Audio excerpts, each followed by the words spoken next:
Hello सर्वांना, कसे आहात सर्वजण? मजेतच असतात. जगामध्ये आहे ना, पती पत्नीच्या भांडणामध्ये इतर नातेवाईकांनी पडताच कामा नये. कारण काय होतं सांगू का? आपण समजायला जातो चांगलं, परंतु लोक आपल्यावर संशयाची नजरेने बघतात की अरे ह्यांना काय फायदा आहे, ह्यांना काय हे आहे. त्यामुळं जास्त ऐकून घ्यायचं. एखाद्याने आपल्याला काय सांगितलं ना, ऐकून घ्यायचं.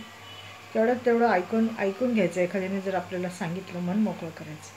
परंतु त्याला एकच सल्ला द्यायचा, बघ बाबा, तुझा विषय, तुझी बायको आहे, तुझा नवरा आहे, तुझे नातेवाईक आहेत, तुझी आई आहे, तुझी बहीण भावंडे आहेत.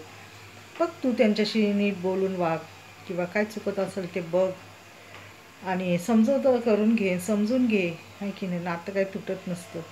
नातं हे मेल्यावरच तुटत असतं, मेल्याशिवाय काही नातं तुटत नसतं.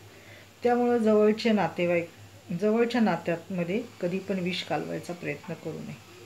कारण का, त्याने काय होतं, ते कधी ना कधी गोड झाल्यावर तुम्हीच वाईट होता. आणि हे प्रत्येक ठिकाणी असं घडतं. त्यामुळं बाबा, मी तर आहे ना, कोणाच्या भानगडीतच पडत नाही. मी म्हणते, ऐकून घेते. त्यांना आल्यावर, रागाने आल्यावर खायला प्यायला घालते, 2 दिवस ठेवून घेते. पण म्हणते आता तुला तर तुमचं करावंच लागेल ना, काही ना काही ॲडजस्ट.